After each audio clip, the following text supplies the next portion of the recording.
Dalam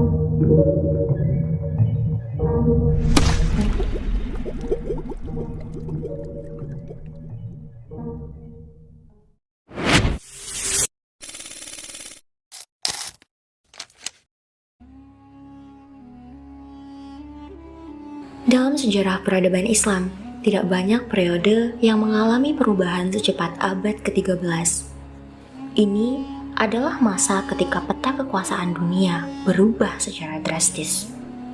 Kerajaan-kerajaan besar yang sebelumnya stabil mulai runtuh satu persatu, sementara kekuatan baru muncul dari wilayah-wilayah yang sebelumnya dianggap pinggiran. Di tengah gelombang besar perubahan ini, dunia Islam menghadapi salah satu tantangan terbesar dalam sejarahnya, yaitu ekspansi bangsa Mongol yang bergerak tanpa henti dari Asia Tengah hingga Timur Tengah. Dari kehancuran inilah, secara perlahan muncul tatanan baru, termasuk di wilayah Anatolia, tempat sebuah dinasti kecil mulai tumbuh sebelum akhirnya mengubah sejarah dunia.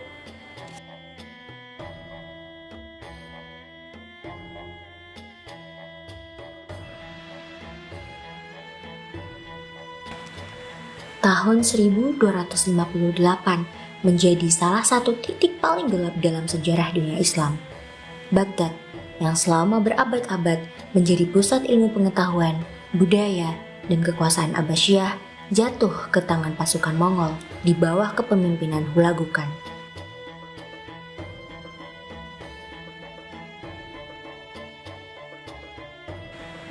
Kota yang dahulu menjadi simbol kejayaan peradaban Islam berubah menjadi puing-puing kehancuran. Dengan jatuhnya Baghdad, runtuh pula simbol politik kekhalifahan Abbasiyah sebagai pusat dunia Islam klasik. Meskipun kemudian institusi Abbasiyah bertahan secara simbolik di Mesir di bawah Mamluk, pengaruh politiknya tidak lagi seperti sebelumnya. Di wilayah Anatolia, dampaknya tidak kalah besar.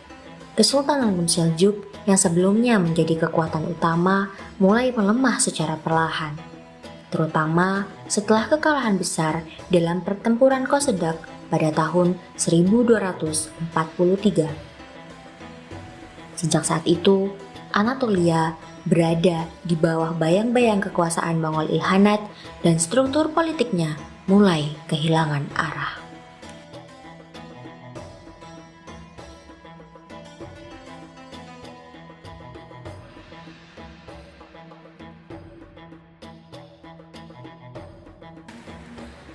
Setelah melemahnya Seljuk, Anatolia tidak lagi memiliki satu pusat kekuasaan yang kuat. Wilayah ini terpecah menjadi banyak beylik kecil, yaitu kerajaan-kerajaan lokal yang saling bersaing dalam pengaruh, wilayah, dan kekuatan militer. Tidak ada lagi stabilitas seperti sebelumnya, yang ada hanyalah ruang-ruang kekuasaan kecil yang terus bergerak dan berubah.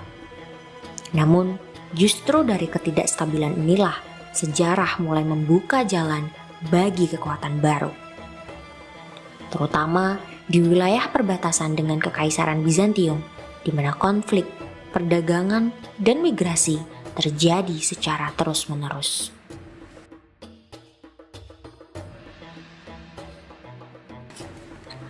Di tengah dunia yang tidak stabil itu, muncul kelompok-kelompok Turki Oghuz yang hidup sebagai masyarakat perbatasan. Salah satunya adalah suku Kayi. Dalam tradisi sejarah Utsmaniyah, suku ini dipimpin oleh Ertugrul, seorang tokoh yang dikisahkan membawa kelompoknya ke wilayah Anatolia dan menetap di daerah Sogut. Wilayah ini bukan wilayah yang tenang. Ini adalah frontier, zona pertemuan sekaligus konflik antara dunia Bizantium dan dunia Turki Muslim.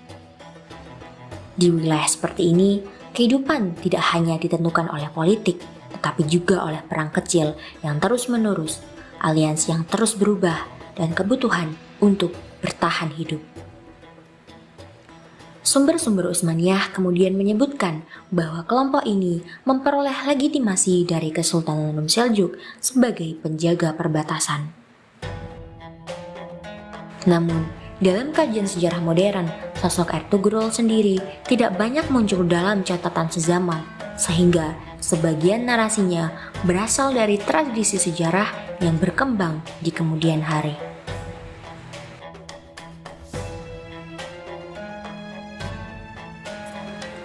Setelah Ertugrul wafat, kepemimpinan dilanjutkan oleh putranya, Osman I.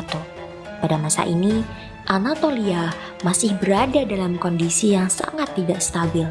Kekuasaan Seljuk telah melemah, sementara pengaruh Mongol masih terasa, meski tidak lagi sepenuhnya dominan.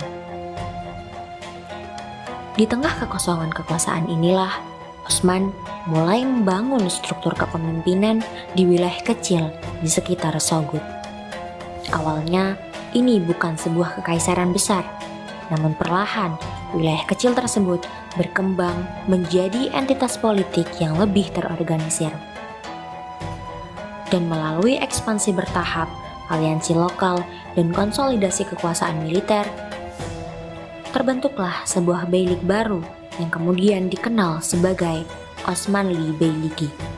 Nama ini berasal dari Osman, pendirinya, yang kemudian menjadi dasar bagi nama dinasti Utsmaniyah.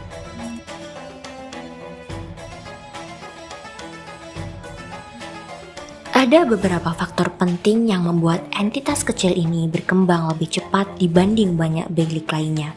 Pertama, letaknya yang berada langsung di perbatasan Bizantium membuat wilayah ini selalu berada dalam dinamika militer yang aktif. Kedua, kondisi Anatolia yang terfragmentasi menciptakan ruang kosong kekuasaan yang bisa dimanfaatkan. Dan ketiga, Kekaisaran Bizantium sendiri pada masa ini sedang mengalami kemunduran, baik secara politik maupun militer. Dalam kondisi seperti ini, ekspansi tidak terjadi secara tiba-tiba, tetapi melalui proses yang terus berjalan dari waktu ke waktu.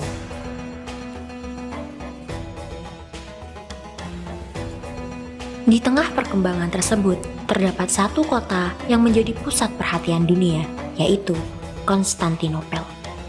Sebagai ibu kota Kekaisaran Bizantium, kota ini bukan hanya pusat pemerintahan, tetapi juga pusat perdagangan dan peradaban yang sangat penting.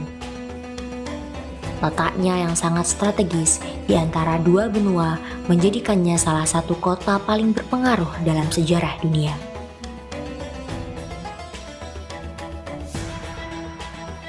Namun, kota ini juga membuatnya hampir tidak dapat ditaklukkan. Tembok Theodosian yang mengelilinginya menjadi simbol pertahanan yang hampir tidak pernah ditembus selama berabad-abad.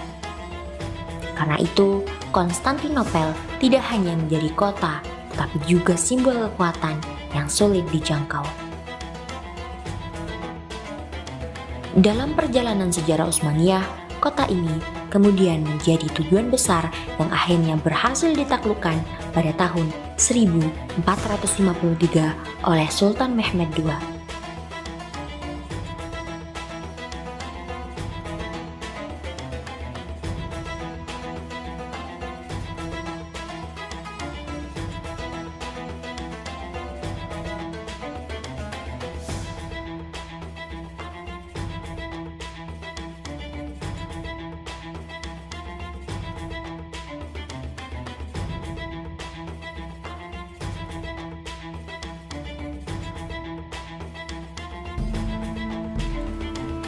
Lahirnya dinasti Utsmaniyah bukanlah peristiwa yang terjadi dalam satu waktu.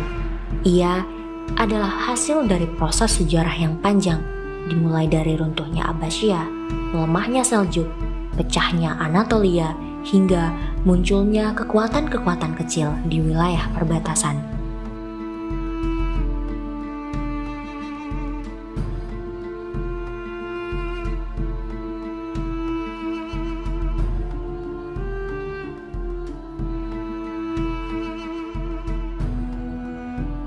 Dari sebuah kelompok kecil di pinggiran dunia Islam, Utsmaniyah perlahan tumbuh menjadi salah satu kekuatan terbesar yang pernah ada dalam sejarah dunia. Dan semua itu dimulai bukan dari kejayaan, tetapi dari kehancuran.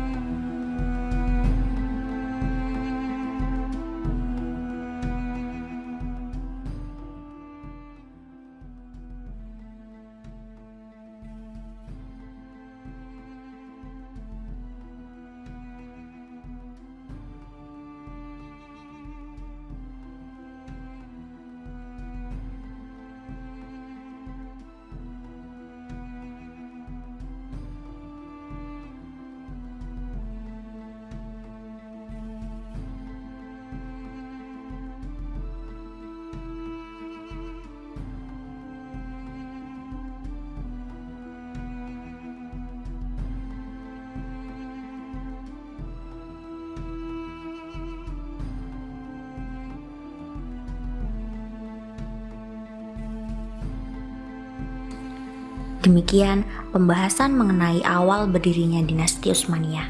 Dari perjalanan sejarah ini dapat dipahami bahwa sebuah peradaban besar tidak lahir secara instan. Dinasti Utsmaniyah berawal dari sebuah bilik kecil di wilayah perbatasan Anatolia, kemudian berkembang menjadi salah satu kekaisaran terbesar dalam sejarah dunia. Melalui kepemimpinan yang kuat, strategi yang matang, serta kemampuan beradaptasinya dengan perubahan zaman.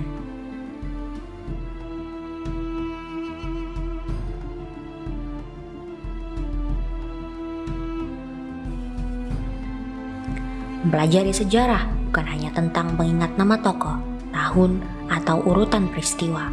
Yang jauh lebih penting adalah memahami proses di balik setiap kejadian.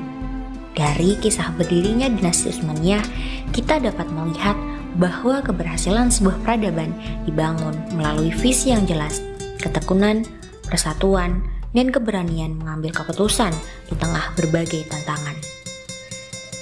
Hingga saat ini, jejak dinasti Utsmaniyah masih dapat ditemukan dalam berbagai bidang, mulai dari pemerintahan, hukum, pendidikan, arsitektur, hingga perkembangan kebudayaan Islam. Hal ini menunjukkan bahwa sebuah peradaban dapat meninggalkan warisan yang terus hidup dan dipelajari lintas generasi. Semoga pembahasan ini tidak hanya menambah pengetahuan mengenai sejarah berdirinya dinasti Utsmaniyah, tetapi juga mengingatkan bahwa setiap peradaban besar selalu berawal dari langkah-langkah kecil yang dilakukan dengan penuh keyakinan dan tujuan yang jelas. Melalui sejarah, kita tidak hanya belajar tentang masa lalu, tetapi juga memperoleh pelajaran berharga untuk menghadapi masa kini dan untuk mempersiapkan masa depan. Terima kasih kepada Ibu dosen dan seluruh teman-teman yang telah meluangkan waktunya untuk menyimak video ini hingga akhir.